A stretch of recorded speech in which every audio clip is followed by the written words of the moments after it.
Bienvenue dans cette édition de la mi-journée sur BB24. Bonjour à tous. Une grève mondiale pour sauver la planète, elle a lieu ce 19 mars. Face à l'ampleur de la crise climatique, les militants entendent obtenir par ce mouvement des réponses et des actes concrets de la part des gouvernements. Centaines d'entreprises locales exerçant dans différentes branches de l'agroalimentaire ont reçu mardi dernier le certificat de conformité sanitaire. Elles peuvent désormais exercer en toute légalité. La Société béninoise d'énergie électrique a revu ses tarifs à la hausse depuis le mois de janvier 2021. Une augmentation du prix du kilowattheure diversement appréciée par les consommateurs. Les détails, c'est à suivre. On ouvre ce journal par la célébration ce 19 mars de la Journée mondiale du Canari. C'est une journée instituée par l'International Canary Association et a pour but le recensement du patrimoine mondial du Canari par la création d'un site web internet encyclopédique et des recherches en commun avec les éleveurs amateurs du monde entier. Le canari est un oiseau d'ornement. Il est toujours de bonne humeur. Ce petit oiseau au plumage jaune n'aime pas vivre seul. Il a besoin d'un compagnon ou d'être en groupe. Les canaris d'élevage les plus communs sont habituellement jaunes avec des extrémités blanches, mais il existe de nombreuses variantes. Ils peuvent vivre environ 6 à 10 ans selon la variété. Certains atteignent même l'âge de 20 ans. D'une journée à une autre, ce 19 mars est également consacré au climat. Des mobilisations sont organisées partout dans le monde. C'est la journée mondiale de grève pour le climat. L'objectif est d'exiger des changements concrets pour la justice sociale et climatique. Christian Hunkano, environnementaliste, nous en parle au micro de Amandine Aniamboussou. Ça fait 3 ans donc que ça a été lancé. Et vous savez, depuis 2019, nous n'avons plus eu de grande mobilisation à cause de la pandémie du coronavirus. Mais la forte mobilisation, c'est celle que nous avons observée en 2019. Plus de 7 millions de personnes, de jeunes, surtout activistes mobilisés dans le monde entier. Et des centaines d'activistes mobilisés en Afrique surtout. Et nous avions appelé à ce que effectivement, les décideurs passent des actes aux actions, en optant beaucoup plus sur les questions d'adaptation au changement climatique pour nous, les pays en voie de développement. Vous savez que c'est sur cette thématique-là que nous focalisons. Et les pays développés, nous demandons qu'ils réduisent leurs émissions carbone pour atténuer donc aujourd'hui le changement climatique. Et c'est d'ailleurs le thème de cette année. C'est appeler les décideurs à passer de promesses vides aux actions concrètes. En guise de bilan, je peux dire que beaucoup de décideurs ont été donc alertés sur la question. Ils savaient, mais ils prenaient très peu d'actions. Parce que nous étions dans une euphorie totale en 2015 quand on a signé l'accord de Paris. On a pensé que les actions allaient suivre automatiquement, mais nous n'avons pas observé cela. Le 19 mars, il y aura la mobilisation sur le terrain, dans le respect des restrictions du coronavirus, bien sûr. Nous encourageons beaucoup plus les gens à opter pour des actions en ligne, à utiliser ce que nous avons aujourd'hui, les réseaux sociaux, à utiliser Facebook, à utiliser Twitter pour mobiliser les gens, à digitaliser leurs actions.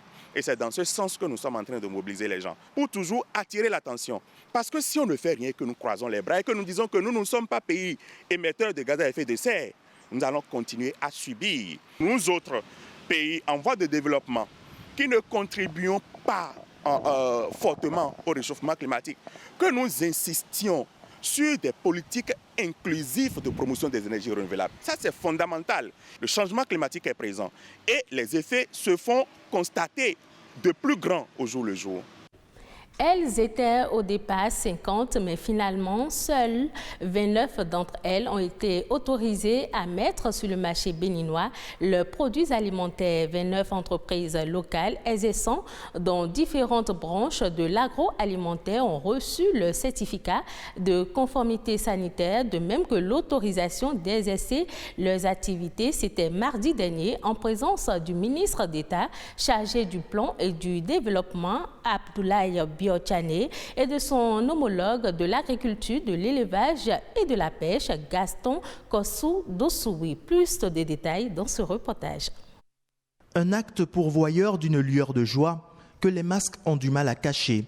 Ces 29 chefs d'entreprise évoluant dans 3 filières agricoles sont récompensés pour leurs produits qui sont aujourd'hui jugés respectueux des normes de qualité et aptes à être mis sur le marché international. Des 50 entreprises embarquées au départ pour le voyage de quête de certification, nous ne sommes plus que 29 au quai de débarquement. C'est dire combien il est périlleux d'obtenir ce précieux sésame et nous féliciter encore pour y être parvenus. Une belle arrivée qui n'aura pas été de toute simplicité pour ces entreprises faites de 21 unités de transformation de l'ananas en jus, 3 unités de transformation de l'ananas en ananas séché et 5 unités de transformation de la volaille en viande de volaille fraîche. Le processus est fait de nombreuses étapes et est fixé par l'Agence béninoise de sécurité sanitaire des aliments pour faire valoir un certificat de conformité sanitaire et d'autorisation de mise sur le marché des produits. La sélection des entreprises par les interprofessions de ces 3 filières ananas, karité et aviculture. L'étude du dossier de chaque entreprise par l'ABSSA. 3 missions d'inspection dans chacune des unités de transformation au cours de la production. Les prélèvements d'échantillons au cours des 3 missions d'inspection par unité de transformation. La soumission aux analyses des échantillons prélevés. L'évaluation de la conformité des lignes de production et des produits suivant les normes et réglementations en vigueur sur base des rapports d'inspection et d'analyse. 10,6 millions d'euros, soit 6,9 milliards de francs CFA, tel est le financement mis à disposition pour en arriver à cette certification. Un secteur privé dynamique et compétitif revêt d'une importance cruciale pour le développement économique du pays. Je suis convaincu que cette démarche incitera d'autres acteurs à suivre le même exemple. En attendant que d'autres n'emboîtent le pas, des promesses sont formulées ici par les récipiendaires. Je voudrais, au nom de tous les récipiendaires, vous promettre de faire bon usage et d'œuvrer inlassablement pour son renouvellement, à respecter les normes de qualité et à hisser notre cher pays, le Bénin, très haut à l'échelle internationale avec nos produits. Avec une telle certification, les promoteurs indélicats doivent se mettre au pas, au risque de subir des contrôles et des saisies de leur production. La Société béninoise d'énergie électrique réajuste sa grille tarifaire, une décision qui permettra d'assurer un équilibre financier du secteur énergétique. Les consommateurs qui exigent un service de plus en plus de qualité vont débourser un peu plus de leur poche. Qu'en pensent les Cotonois et quelle est la position de l'Association des consommateurs eau et électricité? Élément de réponse à travers ce reportage. À compter de janvier 2021, le prix du kilowatt augmente à la Société béninoise d'énergie électrique SBEE, une nouvelle tarification de la consommation d'électricité qui concerne 2 types d'abonnés. Il s'agit des abonnés bénéficiant de subventions classés dans la catégorie dite tranche sociale et ceux qui ne sont pas subventionnés par l'État. Si vous êtes dans la tranche de consommation, tranche sociale, c'est-à-dire inférieure ou égale à 20 kW pour les 30 jours de consommation, vous n'allez pas ressentir un seul copec. En plus, le gouvernement paye l'augmentation à votre place. Ceux qui sont en tranche 1 payent beaucoup moins cher parce qu'il y a une petite subvention qui vient prendre en charge une partie. Mais si vous êtes au-delà, eh bien, vous allez payer un peu. Une hausse du coût de la consommation d'électricité diversement appréciée par les populations. Aujourd'hui, on ne dort plus dans le noir. C'est tout à fait normal que l'ASB augmente ses prix. Regardez mes amis Zemidiaman, beaucoup depuis 4 heures du matin sont dans la ville, n'ont même pas 1000 francs. Et on augmente le prix. Marageta 1 était insuffisant. Et on a créé Marageta 2 qui a commencé par travailler. En temps normal, les taux tarifaires là, de l'énergie doivent diminuer considérablement. Le président a promis à la population que nous aurons de surplus. Et le surplus là, c'est pour vendre. nous produisons et on va payer encore cher. Vraiment, ça ne va pas. Selon les autorités de la Société béninoise d'énergie électrique SBEE, cette réforme répond à un besoin d'équilibre financier du secteur de l'énergie exprimé par la société distributrice de l'énergie électrique. Toutefois, les associations représentant les consommateurs disent être prêtes à défendre les droits des populations. Dans l'application de la hausse tarifaire, que le gouvernement ayant pris des mesures de subvention pour alléger l'impact sur les consommateurs, surtout les plus faibles, que ces mesures de subvention soient scrupuleusement respectées. Sur la question des longues files d'attente et les mauvaises conditions auxquelles sont soumises les clients lors du paiement des factures d'électricité au niveau des guichets, de nouvelles réformes sont en cours pour y remédier. Suivons à présent les autres informations sur le plan international. Eco Inter est présenté par Alessandra Tchotan.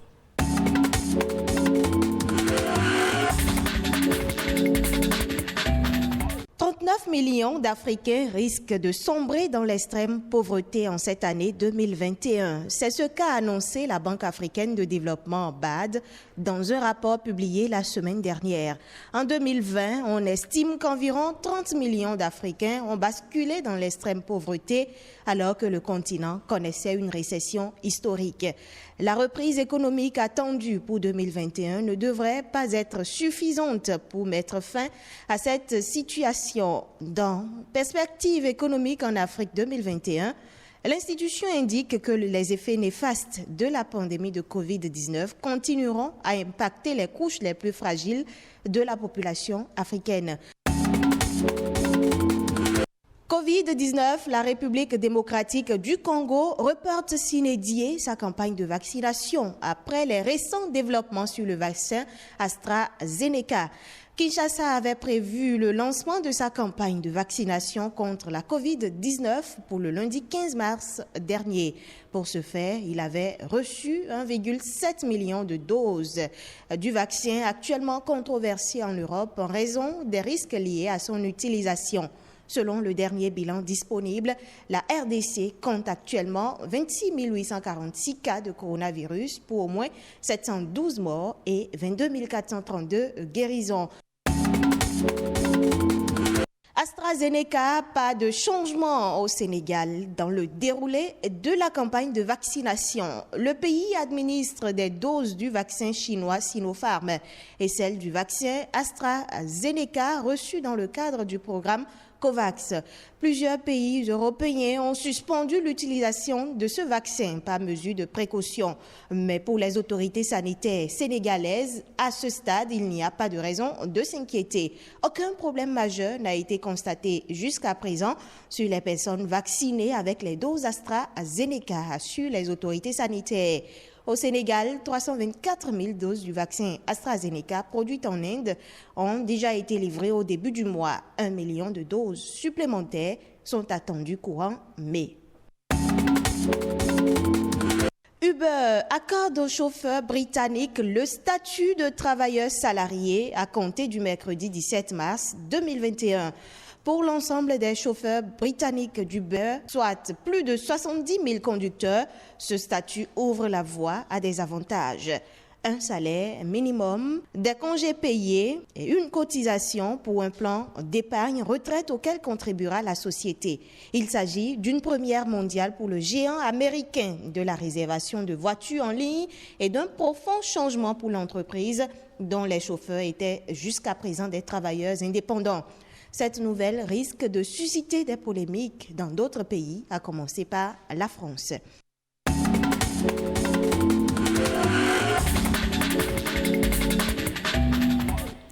Au Burkina Faso, la noix de cajou fait partie des principales cultures d'exportation. Si la culture du produit suscite un engouement depuis quelques années, les producteurs devraient connaître cette année une baisse de leur rémunération. Le kilogramme d'anacade sera cédé à 300 francs CFA durant la campagne de commercialisation 2021. Ce tarif marque un recul de 30 francs par rapport au montant de la campagne précédente. Avec ces cette baisse, le Burkina Faso rejoint le Bénin et la Côte d'Ivoire qui ont aussi proposé un montant d'environ 300 francs le kilogramme. Et ce sera tout pour cette édition. Merci de l'avoir suivi. Retrouvez ce journal sur le site de l'ORTB, www.ortb.bj.